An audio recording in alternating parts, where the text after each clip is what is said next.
Hello, what's up, guys? So today I'll discuss on Broadcom Inc., which is AVGO.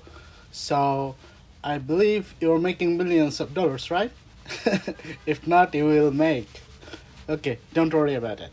Okay, so in one day trend, AVGO was down in it was down by $7.37, and it was $248.70 on 13 June.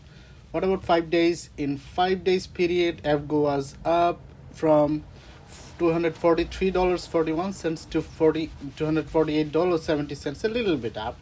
And what about 1 month for Broadcom?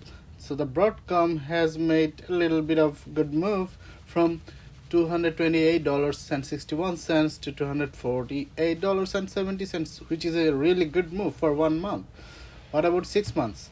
In 6 months period, it made a little bit of movement, but it is a sideways movement, I should say, because although it went down almost by $100, like it went down from here, from $250 to all the way to $146.29, and then again it went up, and it is the same, almost the same price which was 6 months ago. So it is quite a bit of movement downward and upward both way, and it finally becomes sideways, like from here to here. After 6 months it is sideways.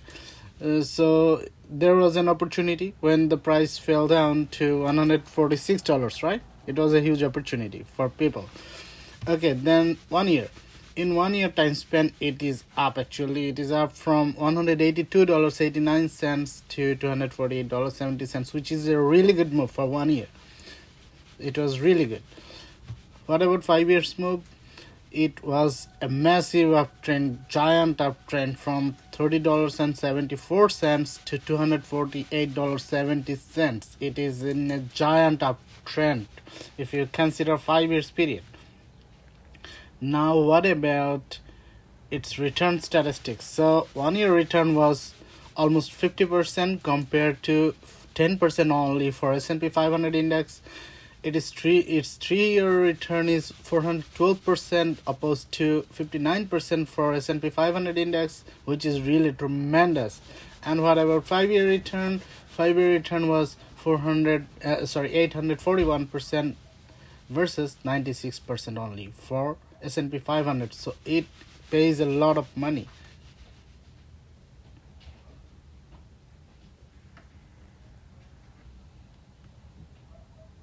Now what about its financials? So financials is 22% is profit margin, 18.98, almost 19% is return on equity. This is also fantastic. What about EPS? It is $2.74 in diluted EPS. EPS looks a little bit like tiny compared to the price.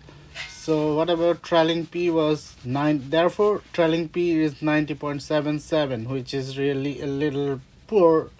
And what about forward P? Forward P looks better. It is 37.88. So overall, it looks like the price is a bit high for the statistic that is available. However, analysts think that AVGO should have the price of $280.41 opposed to current price of $248.70, because this is a growth stock. However, I do not agree with the analysts. I believe that current price is already fair value for this stock, because this stock has a huge P ratio. And let's see, I would not buy myself into AVGO or Broadcom, because it has a very high P ratio at this moment. Trailing P, I'm saying. I will see the next earnings result, and then I will have to decide, because this is not yet convincing to me that I should buy at this level of price. Okay, so thank you for watching. Have a good day. Bye.